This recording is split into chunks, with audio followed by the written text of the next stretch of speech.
Alors la VSM, c'est une mécanique qui permet de suivre un produit depuis le début, depuis le stock initial de sable jusqu'à sa livraison chez le client final.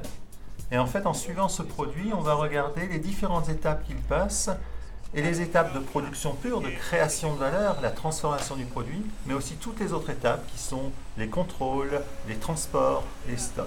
Et toutes des étapes qui ne devraient pas se faire payer au client et qui pourtant génèrent énormément d'énergie.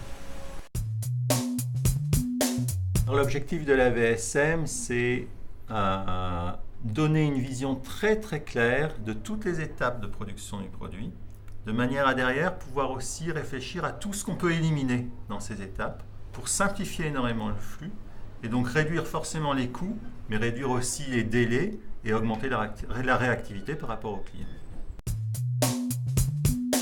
C'est une journée qui, pour la VSM, permet de déterminer où est-ce qu'on va la faire, avec quel produit, choisir le produit. Est-ce que ça sera un gobelet, est-ce que ça sera un autre produit?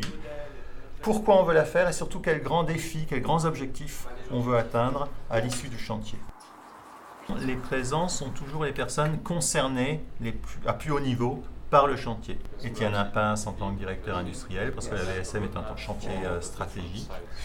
Emmanuel Roard en tant que directeur de production. Moi-même et Jean-Pierre Chavin en tant que méthode et productivité pour accompagner. Un consultant, Thierry Martin, pour nous aider dans la démarche, qui nous aidera à piloter le projet. Et puis un certain nombre d'intervenants invités, Jean-Pierre Lagouge en particulier, pour nous aider sur les aspects logistiques. Dans cette réunion de travail, on va donc choisir avec quel produit on va travailler. On va voir sur le terrain si ce produit est adapté, si c'est pas trop compliqué là où on veut faire la VSM, si c'est pas non plus trop simple, de manière à essayer de déterminer la difficulté qu'on va avoir et puis aussi est-ce qu'on va pouvoir atteindre nos objectifs. Donc on détermine le produit, on détermine le lieu, on détermine les défis, les objectifs, on détermine les équipes de travail, on détermine les horaires du chantier, on détermine finalement l'ensemble des paramètres qui vont nous permettre de mener à bien le chantier. Ensuite, on détermine une vision de la situation idéale ayant éliminé tout ce qui n'apporte pas de valeur ajoutée. Et ensuite, on travaille à déterminer les différents chemins d'accès pour y arriver, ce qu'on appelle la roadmap en fait. La VSM, c'est 4 morceaux. C'est la définition du produit. C'est ce qu'on fait aujourd'hui. On va sélectionner le produit. Un produit, deux produits, trois produits, une famille, on ne sait pas. Mais la VSM, c'est on rentre par le client.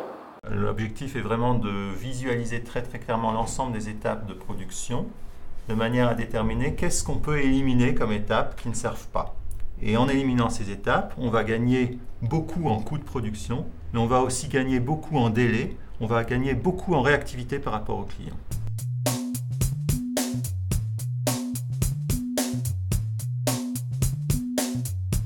On a un fil directeur avec une méthode, ça s'appelle VSM. Sur cette base-là, on met ensemble les gens les plus compétents dans leur secteur, et là on a l'homme idéal. Parce que là on a celui qui connaît Vinci, celui qui connaît, c'est un peu réducteur peut-être, la logistique, celui qui connaît les moules, celui qui connaît l'international. Et là on arrive à avoir l'homme idéal. Donc ça fait partie un peu de la méthode. Vous allez voir, la richesse de l'exercice, c'est qu'on soit tous ensemble. Et je crois que ce qui va ressortir, en tout cas je l'espère, c'est pas tellement la beauté physique ou technique du diagnostic, c'est que vous allez tous ensemble, pendant 4 jours, parler d'un seul truc, les flux des gobelets soufflés. Le flux de production est un flux très complexe qui comporte finalement assez peu de valeur ajoutée, mais beaucoup d'opérations de transport, de stock, de ressortie de stock, de contrôle. Toutes ces opérations coûtent très cher puisqu'on a besoin de gens pour gérer les stocks, de gens pour sortir les produits des stocks. On a besoin d'informaticiens pour gérer le système de tenue des stocks. Il apparaît très très important de visualiser tout ce flux de production de manière très claire et très partagée. Si on arrivait à penser un flux avec moins de valeur non ajoutée, ça serait pas mal. Qu'est-ce que vous en pensez? Ce serait bien, non? Ça va nous permettre, cette VSM, de s'intéresser à la démarche de production, mais d'un point de vue client. Il faut qu'on parte de la vision client, ce qu'on va faire juste après cette présentation. On fait toujours en fonction du client et du besoin du client. On va essayer de voir quelles sont les vraies opérations qu'il faut conserver ou celles qu'on peut éliminer. Et on va s'apercevoir très souvent qu'il y a énormément d'étapes de transport, de stock, de contrôle, de retransport et de stock que l'on va pouvoir supprimer. C'est-à-dire qu'à un moment où on a un flux qui doit faire tout pour tout le monde, pour tous les clients, forcément, on est amené à générer des tas d'opérations intermédiaires puisque souvent, on ne peut pas traiter de la même manière tout pour tout le monde. Par contre, à partir du moment où on cherche à faire un flux beaucoup plus spécialisé en fonction du client, là, on s'aperçoit qu'il y a un certain nombre de choses qui peuvent sauter, qui peuvent ne pas être faites. Donc, on va raisonner en flux orienté client. Ces suppressions d'opérations, ces réorganisations, ça se fait pas tout seul et ça se fait dans une équipe de travail qui regarde ensemble les éléments et qui s'aperçoit que souvent il y a des éléments historiques qui sont là. Si on a une photocopieuse et c'est des KVQ qui se trouvent à 200 mètres de l'endroit où on travaille alors qu'on a tout le temps besoin de cette photocopieuse, eh bien on va réfléchir pourquoi on ne la met pas plus près. Pourquoi plutôt que de les poser là, on ne les charge pas directement dans un conteneur et on laisse le conteneur dehors? Pourquoi il faut que ça sorte dehors et on ne charge pas directement le conteneur? Benoît, il dit, je suis en train de rouler pour aller poser les palettes quelque part. Il dit, pourquoi je ne les pose pas dans le conteneur directement? Ça, il faudra en parler avec Michel, mais ça obligerait d'avoir des conteneurs d'avance, d'avoir toujours un conteneur sur place. Voilà, les conteneurs, ils arrivent, ils sont mis à disposition. Ils sont nominatifs, les conteneurs? Pour Craft, je sais qu'il y a un contrôle avant dessus. C'est pas dans le groupe, ça. Mais il y a un contrôle d'effectuer, contrôle de propreté. C'est hors groupe. Avant de charger, il y a un contrôle d'effectuer. D'accord. C'est tout ce que je sais. Note tout de même. La question est intéressante. Voilà. Parce que la production d'une journée, ça représente à peu près un conteneur. Deux conteneurs, pardon. Deux. Donc tu dis, excuse-moi, tu dis les conteneurs, il faudrait qu'ils soient en bout de ligne, ça? Je n'ai pas entendu. Pourquoi pas? Il l'a pas dit? Au bout de la machine de houssage. Qu'est-ce qu'on pense? Conteneur en bout de ligne. À côté de la machine de houssage? Oui. Bon, là, on doit aller au MSK. Ouais. Attends, qu'est-ce que tu en penses? Il est embêté là, il faut qu'il donne une réponse. Un conteneur, vu son volume, sa conception, ça nécessite d'avoir un quai de chargement. Donc déjà, et des quais de chargement, on en a que dans les magasins de stockage. On n'en a aucun dans les gares de nuit, on en a encore moins derrière les machines de production. Il faut un quai de chargement derrière la Il faut un quai de chargement. D'accord. Ça, c'est pas un problème. Donc tu dis qu'il faut une partie plus haute de manière à pouvoir... Ça peut se réaliser, mais... Ok, non, c'est intéressant. C'est intéressant. Alors, MSK.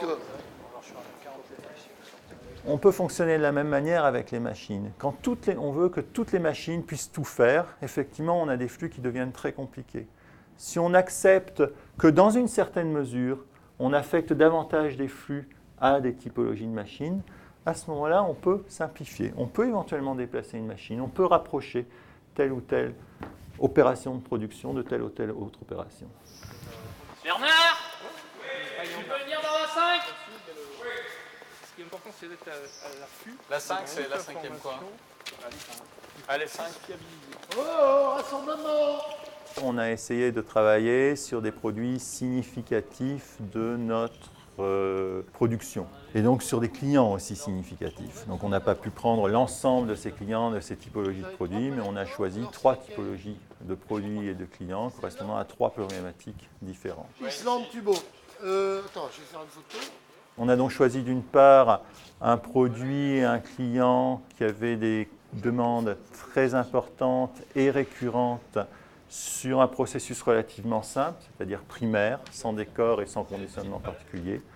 Un deuxième type de produit où on avait des clients plus nombreux avec effectivement une production primaire importante, mais derrière un décor spécifique à chaque fois et le conditionnement en ligne.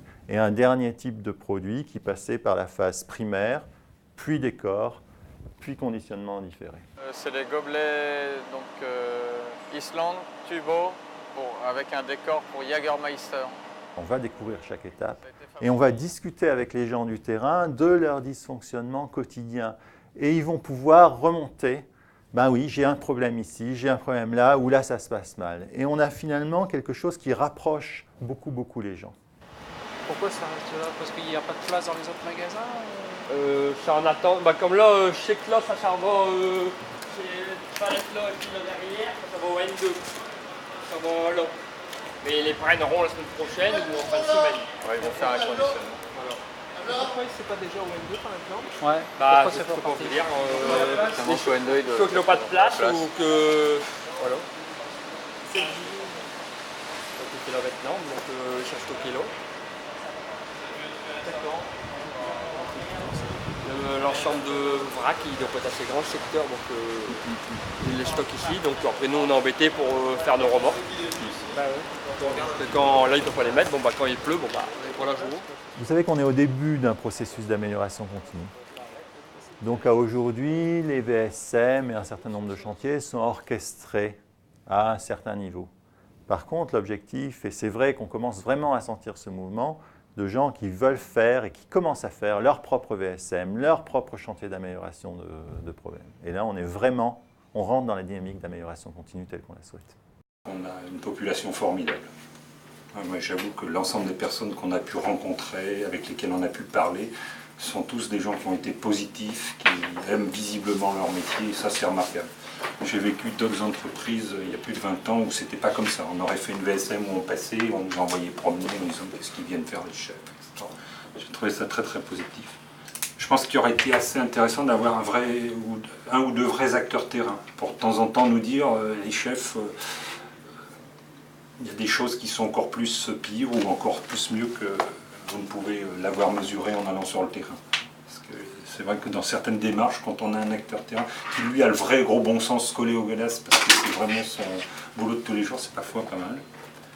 Je prends vraiment toujours plaisir à découvrir le terrain, à voir ce qu'on fait faire aux gens, à discuter avec des gens extrêmement impliqués, extrêmement enthousiastes de leur travail et à sentir ce rapprochement de compréhension entre les dirigeants et les personnes du terrain. On devrait déjà recommencer l'exercice pour dire maintenant sur quoi on va se concentrer, où y a-t-il des enjeux entre guillemets économiques importants. Alors j'avais mis également le fait de, comme disait Benoît, il n'y a pas d'approche économique, mais après je l'ai barré parce que je pense que c'est pas le premier, c'est pas le premier objectif tout de suite de la méthode.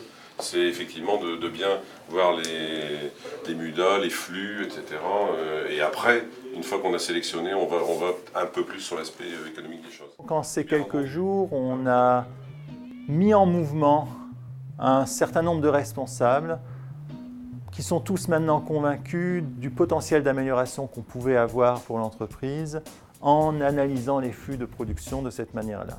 Donc l'étape suivante maintenant, c'est d'étudier l'ensemble de nos typologies de produits et de nos typologies de clients et de réaliser physiquement une VSM précise sur chacun de ces types de produits clients pour ensuite créer la vision et là réellement mettre en place un chemin, c'est-à-dire un plan d'action pour mettre en place la vision et donc pour créer les gains correspondants. Et puis pour conclure, donc, remerciements bien sûr à Daniel qui nous a accueillis, Jean-Pierre donc, qui nous a préparé ça de manière remarquable, et puis donc à Emmanuel Roy, Emmanuel Brunet et puis le Kaizen Institute qui ont vraiment donc, préparé donc, le champ de cette VSM, l'organisation, la liste des participants.